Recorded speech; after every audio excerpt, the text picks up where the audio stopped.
반도체의 3대 선행 지표가 있습니다. 꼭 기억을 해두세요. 재고자산, 고정가격, 가동률인데요. 지금의 주도하는 업종은 아쉽게도 2차 전지가 아니라 AI 반도체이기 때문에 AI 반도체를 절대 무시하면 안 되는 거고, 제일 중요한 거 수익 실현하셔야 돼요.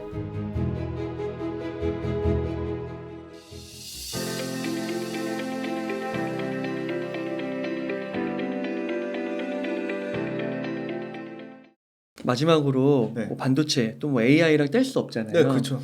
기관 투자자들이 네. AI 반도체 매수 비중을 막 늘리고 있더라고요. 네네네. 전반적으로 섹터 분위기 좀 어떤가요? 섹터 분위기 너무 좋아요. 네. 2차 전지는 너무 짜증날 정도로 좋아요. 네. 너무 좀 과한데요. 네. 사실은 이 굉장히 중요한 얘기인데, 아주 그 성공하신 기관 투자자분들 만나서 얘기 들어보면 너가 좋아하는 그렇게 숫자랑은 좀 다르다. 반도체는 스토리로 간다. 이 스토리가 살아있으면 숫자는 나중 문제다라고 얘기했어요. 제가 거기에 굉장히 큰 충격을 받았는데, 네. 아니 숫자 안 찍히는 걸 어떻게 투자해요? 그건 나중 문제다. 일단 스토리가 살아있으면 돈이 그쪽으로 몰리는데 어떻게 투자를 안 하냐, 그렇게 말씀하셨거든요. 너무 MTN 이거 머니투데이 기사에 잘 정리되어 있어서 가져왔는데요. 제일 중요한 거, 저는 항상 말씀드리는 거는 재고 자산, 악성 재고. 2차 전지 악성 재고처럼 반도체도 악성 재고가 있잖아요. 그래서 악성 재고 얼마나 털었는지, 그다음에 가격 반등 나왔는지. 근데 재고는 털었는데 가격 반등이 안 나왔는데 최근에 가격 반등이 나왔어요. 그 고정 가격, 스팟 가격 모두 반등이 나왔는데요. 요거 보시면 반도체의 3대 선행 지표가 있습니다. 꼭 기억을 해두세요. 재고 자산, 고정 가격, 가동률인데요.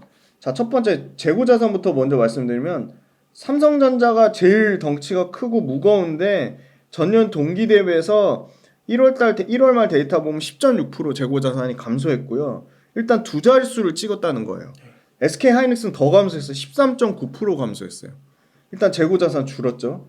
그다음에 고정거래 가격이 작년 9월 달부터 1월까지, 올해 1월 달까지 디램이 1.8달러까지 올라갔어요.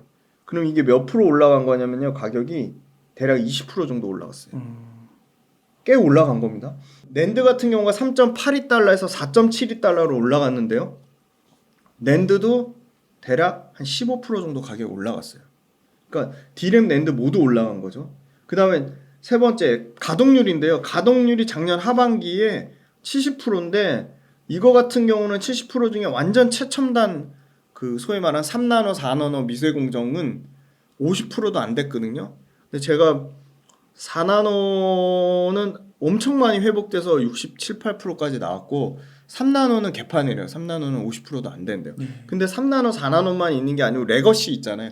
더 그 최첨단 공정 말고 그냥 일반 공정까지 다 감안하면 70% 평균 가동률인데 지금 80%까지 올라왔다는 거예요. 가동률도 굉장히 많이 회복됐죠.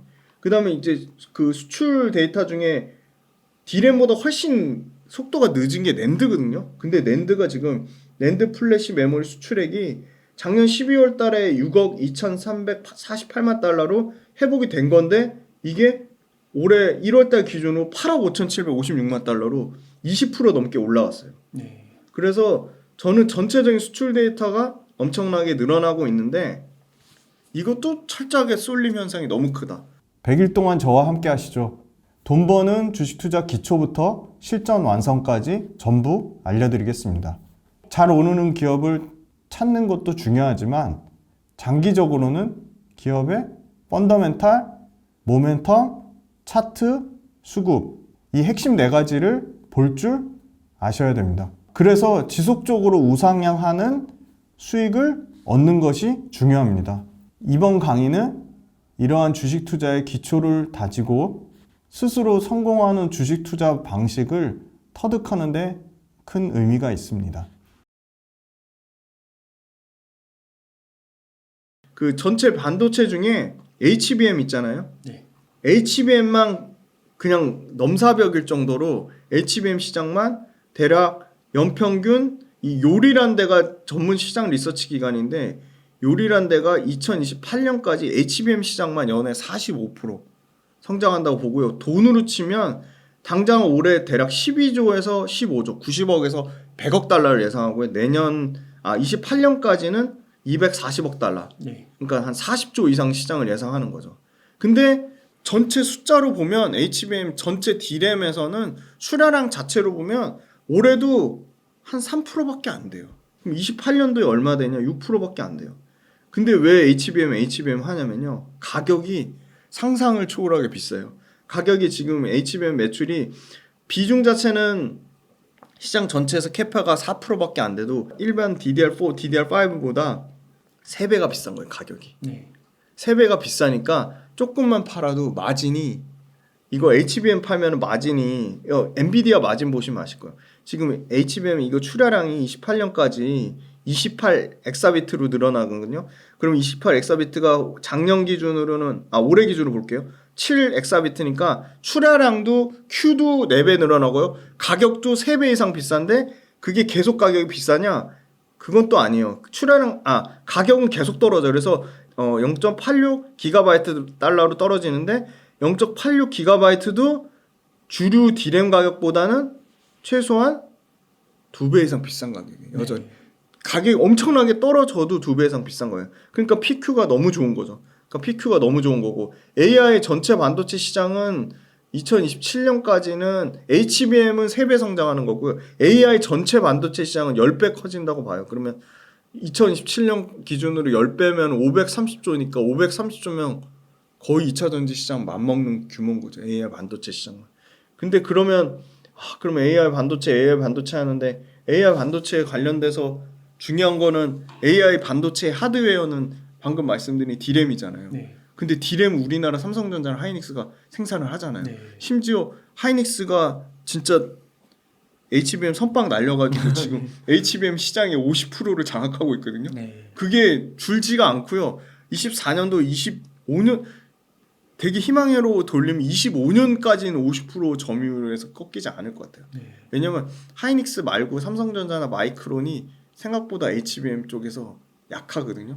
삼성전자는 원래 작년 9월 달부터 하이닉스를 뛰어넘겠다 했는데 못 뛰어넘었고요. 12월 달에도 못 뛰어넘었고요. 심지어 하이닉스가 안 하는 다른 최첨단 패키징 공법 하이닉스는 MRMUF랑 머프랑 공정 쓰는데 하이닉스 머프 공정 안 따라하겠다고 해서 삼성전자가 자기네들 독자적인 공정 하겠다고 했는데 그게 수율이 안 나오니까 다시 바꿨어요. 지금 하이닉스 그냥 머프 공정 따라하겠다고 바뀌어가지고 지금 삼성전자가 지금 발등에 불 떨어져서 완전 타고 있어서 하이닉스랑 지금 엄청나게 경쟁하고 있거든요. 근데 하이닉스는 조용해요, 그냥. 근데 삼성전자는 그 경기현 사장님이 나오셔가지고 직접 우리 이거 최첨단 어드밴스드 패키징 2.5D 할 거야 계속 얘기하잖아요. 그만큼 삼성전자 하이닉스가 치열하게 경쟁하면서 HBM을 앞다퉈서 만들어가고 있기 때문에 이 반도체 생산하는 국가 자체도 좀 다른 관점에서 보면 우리나라하고 미국 마이크론, 대만 TSMC, 인텔 요 정도 딱 정해져 있는 거예요. 그러니까 근데 삼성전자는 약간 소외된 것 같은데. 네, 철저하게 소외되죠. SK 하이닉스는 괜찮은 것 같은데. 네. 그래서 저는 HBM 관련된 거 AI 반도체 과열은 있지만 이게 시장 자체가 워낙 폭풍 성장하는데 실제로 제일 중요한 거는 이제 21일 내일 이제 엔비디아 실적 발표 나오거든요. 그러면 엔비디아 실적 한번 나오는 거 보면 근데 실제 엔비디아 말고 그 전단에 실적 나온 ARM 설계하는 회사들 실적 엄청 잘 나왔거든요. 네. 그러니까 엔비디아, AMD 이제 실적 나오는 거 보고 그게 숫자로 이제 거기서 더 추가 업사이드가 나오려면 결국은 사람들 기대값은 엄청 올려놨으니까 거기에 숫자까지 같이 올라야지 이게 안정적으로 가는 흐름일 텐데 만약에 숫자 안 나오면 엔비디아 막 급락 나오면 반도체 회사들 막 추풍 낙엽으로 막 8% 10%씩 막 떨어질 것 같아요. 네. SK 하이닉스랑 국내 기업 가운데서 네. 삼성전자랑 이렇게 비교하면 네네. SK 하이닉스가 좀 나아 보이시나요? 저는 근데 하이닉스가 부담스러운 것 같아요. 그래요. 주가 측면은 부담스러운 것 같아요. 막 증권사에서 목표가 막 올리고 하잖아요. 네. 하이닉스가 HBM으로 떠서 지금 HBM의 절대 강자인 거 모르는 사람 없고 하이닉스가 HBM 때문에 그 HBM 전체 마켓 50% 이상 차지하고 삼성전자 못 따라오는 거 너무 다 알고 있잖아요. 그럼 여기서 더 뭔가 새로운 게 나오려면 실제 HBM 관련돼서 하이닉스는 HBM 매출이 지금 20% 30%까지 나온다고 하거든요. 근데 그 부분이 주가에 반영돼 있냐 안 반영돼 있냐는 다른 문제인 것 같아요. 근데 저는 좀 과하게 반영돼 있지 않나. 그러니까 이제 삼성전자를 조금 네. 그 둘 중에 고르라고 해서 삼성전자에 투자하려고 하시는 분들은 이제 상대적으로 저렴하다. 네네. SK하이닉스보다 이런 얘기를 하시더라고. 못 네네. 올랐으니까. 네네. 근데 약간 이제 미래 성장성 같은 거를 고려해야 되잖아요, 주식은. 근데 그런 측면에서 볼 때 삼성전자가 약간 표현이 좀 그럴 수도 있는데 약간 헤맨 듯한 느낌을 좀 받아가지고 근데 맞습니다. 그게 굉장히 좀 오래되는 것 같아요. 맞습니다. 그래가지고 이게 섣불리 싸다고 해서 네. 못 올랐다고 해서 투자하는 게 맞나 싶기도 하고요. 그래서 너무 중요한 얘기 아까 우리 비슷한 결론을 따르면 네.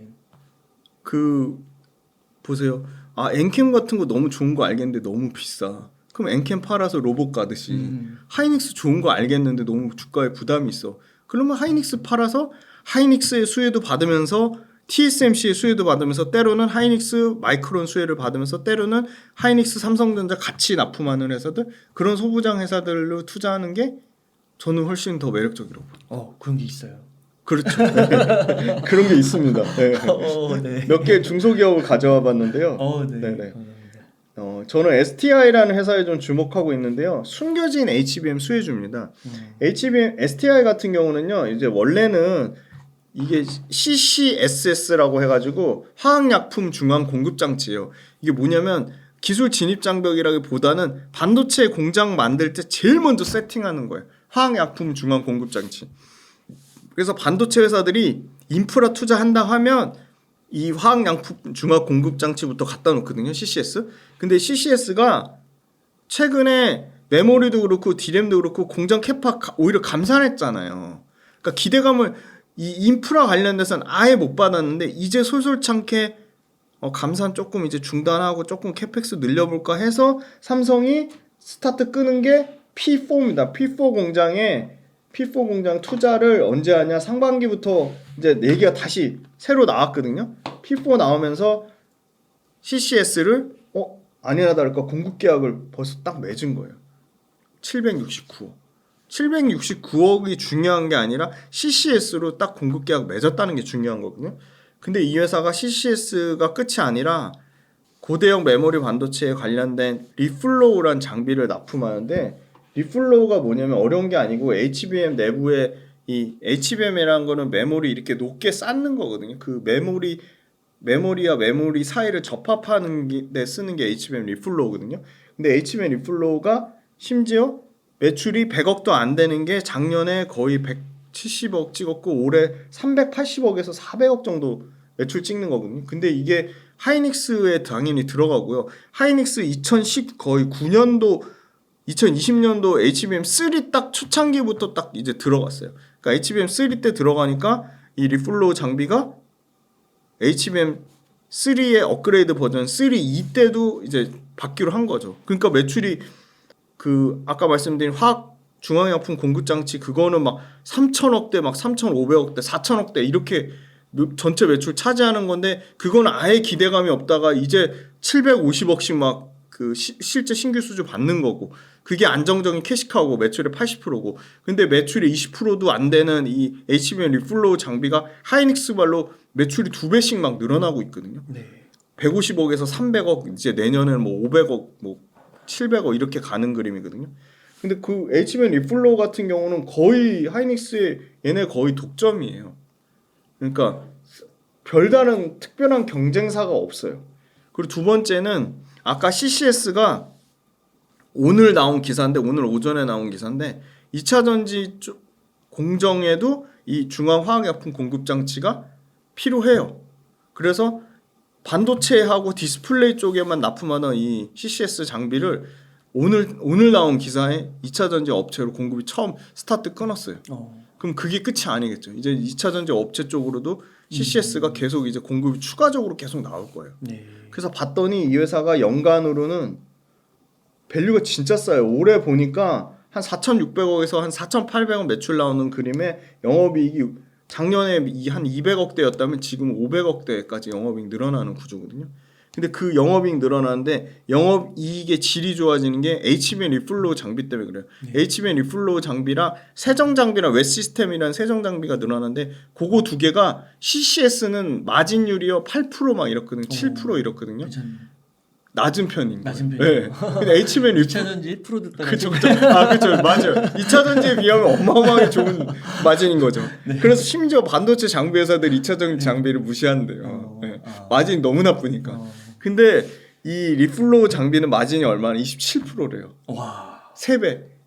그러니까 H맨 리플로우가 조금만 전체 매출에 들어오면 그냥 마진이 막 9배씩 좋아지는 거예요. 그래서 실제로 봤더니 이 회사 작년 23년도 마진이 한 뭐 8% 9%였다면 올해 14% 내년에 18%막 이렇게 마진이 막 급속하게 좋아지는 구조인데 밸류로 치면 10배 올해 딱 10배. 반도체 장비 회사들 평균 밸류가 한 17배 같거든요. 근데 이 회사는 삼성전자 모멘텀도 갖고 있죠. 하이닉스 모멘텀도 갖고 있죠. HBM 모멘텀도 갖고 있죠. HBM 관련주로 많이 나왔던 게 한미반도체, 그죠? 한미반도체, 이오테크닉스 다 날라갔잖아요. 근데 상대적으로 전혀 주목을 못 받은 회사라서 STI는 좀 주목해보자라고 말씀드릴 수 있고, 그 AI 반도체가 되려면 리노공업 말씀드린 것처럼 R&D 연구 비중이 커야 돼요. 그래야지 AI 반도체의 핵심은 다품종 소량 생산이거든요. 결국은 커스터마이징 맞춤화거든요. 그럼 맞춤화 되려면 R&D 비중이 커야 되는데 R&D 비중으로 날아갔던 회사들이 파크 시스템즈하고 HPSP거든요. 똑같아요. 이 회사도 R&D 비중을 계속 늘리고 있어요. R&D 비중. 왜냐면 HBM 리플로우 같은 거 계속 만들어야 되니까 HBM 리플로우만 신규 장비가 있는 게 아니고 FCBJ 그 반도체 기판계의 명품이라고 하는 FCBJ 현상기도 이 회사가 이제 신성장 동력으로 매출 나오거든요. 그럼 R&D 비중이 원래 1%대에서 작년에 3.54%까지 올라갔으니까 반도체 장비 업체 중에 R&D 비중 3.54% 넘는 회사는 10% 10개 안짝에 들어가요. 대표적으로 HPSP 뭐 파크 시스템즈 이런 회사 말고는 별로 찾아보기 힘들거든요. 그래서 저는 상대적으로 너무 소외된 것 같다. 근데 이런 회사도 어떻게 또 귀신같이 알고 STI 또 발굴을 하면은 또 사실은 또 금방 주가에 반영되거든요. 그래서 좀 숨겨진 HBM 수혜주, AI 반도체에 관련된 숨겨진 수혜주 좀 지켜보자고 말씀드렸습니다. 숨겨진 HBM 수혜주. 근데 기왕이면 반도체 2차 전지 같이 결합된 회사들. 야, 그렇군요. 이 회사 딱 같이 결합된 회사 중에 하나. 야, 숨겨진 거를 이렇게 밝히 드러내 주셔가지고. 아 근데 제가 참고로 저는 이 회사 아무 관련 없고요. 이 회사 주식 없어요. 또 제가 이거 얘기하면 뭔가 제가 이거 가지고 선행님의. 네. 그럼 저는 그냥 감옥 갑니다 진짜. 네. 전혀 STI 없습니다 저는. 네, 감사합니다. 네. 그러면 김 대표님 지금 한 1억 정도 여유 자금 있으면 어떻게 투자 전략 세우시겠나요? 저는 1억 갖고 있으면 제일 사고 싶은 건 로봇 20% 담을 것 같고요. 그 다음에 여전히 계속 말씀드리지만 엔터 너무 중요한 게 엔터는 이제 공연 매출이 엄청 커질 겁니다. 네. 그리고 공연하고 음원 매출이. 그래서 저는 엔터 지금 여전히 JYP랑 하이브는 여전히 너무 밸류에이션 싼 것 같아요. 그래서 엔터 관련된 회사는 저는 최소한 그래도 20%는 들고 갈 것 같고요. 로봇 20%, 엔터 20%. 그 다음 2차 전지 포기할 수 없습니다. 네. 20%. 20%. 그리고 나머지 20%는 반도체 말고 반도체 소부장. 네. 소부장 20%인데 장비보다는 저는 소재단에. 네. 네. 소재단에. 장비는 소재 10%, 장비 10%. 네. 그렇게 하면 80%잖아요. 나머지 20%는 저는 한번 이 금리가 원래 3월 달부터 계속 인하 얘기가 나왔는데 지금 5월 달도 힘들다는 얘기가 있어서 3, 4월까지는 계속 박스권 나오다가 5월 달에 한번 장이 금리 만약에 그때 인하가 안 되면 충격 때문에 좀 한번 장이 출렁이면 그때 또 저가 매수할 수 있는 기회라고 보고 있어서 제 전략이 아니더라도 개인 투자자분들도 종목은 좋은 종목은 넘쳐나는데 현금 없어서 못 사거든요. 네. 그래서 제발 좀 수익 많이 나고 수익 실현 좀 하시고 현금화는 항상 제 팔의 종목보다 저는 계속 느끼거든요. 그때 제가 작년인가 말에 와가지고 8,800만 원어치 손절 쳤다고 말씀드렸잖아요. 아 대박. 그 손절을 쳤기 때문에 지금 열심히 사고 있는 거예요. 네. 전 지금 열심히 사고 있거든요. 네. 열심히 매수하고 있거든요. 그래서 그 현금 확보가 너무너무 중요하다. 그래서 20%는 현금 들고 있겠습니다. 그 지훈 대표님 끝으로 그 저희 웅달 책방 시청자분들을 위한 한 말씀 해주시면서 네. 런칭하신 강의 있잖아요. 네네. 그것도 소개해 주시면 너무 좋을 것 같습니다. 너무 감사합니다. 주식은 원래 주가라는 게 원래 변동성이 있는 겁니다. 근데 변동성을 견뎌내지 못하고 멘탈이 흔들리시는 분들은 주식 투자를 아예 안 하시는 게 맞습니다. 그게 마음이 편하고요. 그런데 나는 변동성을 견딜 수 있다. 그러면 주도하는 업종에서 놓으셔야 돼요. 지금의 주도하는 업종은 아쉽게도 2차 전지가 아니라 AI 반도체이기 때문에 AI 반도체를 절대 무시하면 안 되는 거고, AI 반도체 내에서도 소외된 종목들이 분명히 있습니다. 그래서 소외된 종목들, 그때 아까 말씀드렸죠. 시가총액 대비 이익이 얼마나냐, 시가총액 대비 매출이 얼마나냐, 그런 끊임없이 상대적인 비교를 해보시는 거예요. 같은 반도체, AI 반도체 관련된 디자인 하우스 내에서도 가온칩스는 매출 1,000억 나는데 시가총액이 뭐 8,000억밖에 안 되네. 퀄리타스 반도체는 매출은 180억 나는데 시가총액은 7,000억이네. 그럼 당연히 가온칩스가 매력적인 거죠. 그렇게 상대적인 비교를 계속 하셔야 되고요. 두 번째는 너무 유튜브에 의존하지 마시고, 유튜브에 또 의존하시면서 그 의존한 걸 가지고 너무 또 비판적으로 하신단 말이에요. 그러니까 본인의 원칙과 기준을 세우셔야 되는데 그건 유튜브로는 절대 해결이 안 되고요. 조금 그 투자를 하세요. 그래서 주식 관련된 책 관련돼서 저는 기본적으로 꼭 봐야 될 거는 뭐 투자 구루들이 쓴 책들이 있거든. 직접 쓴 거. 벤자민 그레엄 책, 피터 린치, 그다음에 워렌 버핏은 직접 쓴 책은 없는데 워렌 버핏 그 평전이나 서원이 있거든요. 그 워렌 버핏 평전이나 서원. 그리고 국내 투자자 분들 중에 실제 실전 투자로 뭐 돈 버신 분들, 그런 분들 책. 그리고 절대 차트 무시하시면 안 되니까 차트 책 이런 거 책 사서 공부해서 그 하시고, 그리고 유튜브 관련된 거보다는 직접 그 소위 말하는 활자화된 글자화된 신문, 뉴스, 그다음에 레포트 그런 거 많이 보셔서 좀 본인만의 정리를 하시고, 그다음에 저는 계속 오래 하시려면 재밌으셔야 되거든요. 그러니까 뭐 주가 빠진다고 스트레스 받아가지고 그냥 한국장 다 떠나서 미장 갈래. 미장 가면은 뭐 또 본인이 한국장에서 안 되는데 미장 가면 수익 낼 수 있을 거라 생각해서 전혀 그렇지 않습니다. 미장은 정보를 얻기가 더 힘들어요. 그래서 저는 일단 재밌어 해야 된다. 그리고 오래 버티자.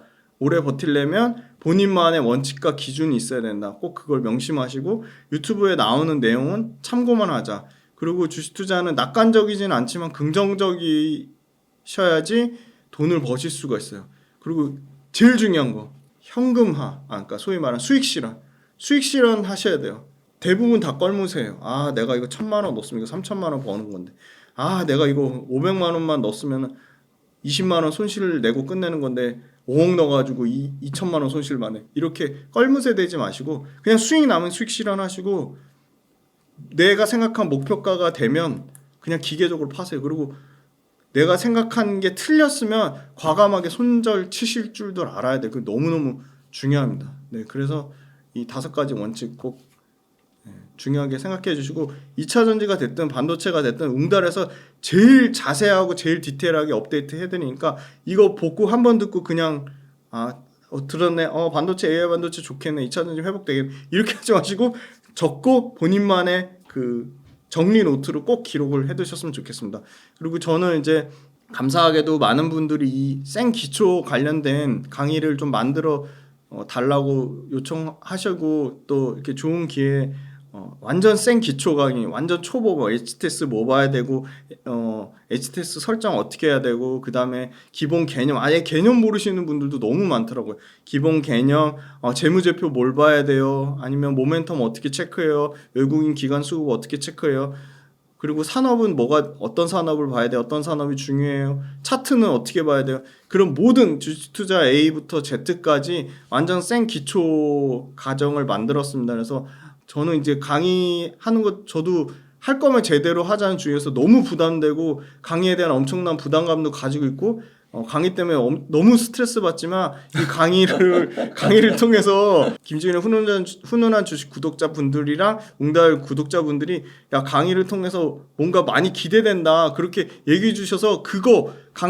제 강의에 대한 기대감, 그것 때문에 그걸로 버티면서 잠 안 자고 열심히 강의 만들고 있거든요. 그리고 오프라인으로도 잡힌 건 3번이지만 더 많이 만날 거예요. 제가 늘려달라고 해서 더 많이 만나고, 온라인으로도 10번 잡혔는데 10번보다 훨씬 더 많이 만날 거니까 오프라인 3번, 온라인 10번 포함돼서 그때그때 시황 당연히 얘기해드리고 그때그때 주도주 말씀드리고 강의 관련돼서 궁금한 거는 언제든지 그 해드릴 거고요. 저 말고 그 저를 도와주시는 분들이 있어요. 스태프분들이 있는데 그분이 매일매일 그 공부했는지 안 했는지 과제 계속 내드릴 거는 과제 했는지 안 했는지 체크 계속 해드리니까 밀착 관리하는 거니까 비용보다는 투자해서 뭔가 더 자기만의 원칙과 기준을 삼으시는데 이 생 기초 강의 주식투자 훈련소입니다. 제목은. 그래서 주식투자 훈련소 아마 댓글 달아주실 건데요.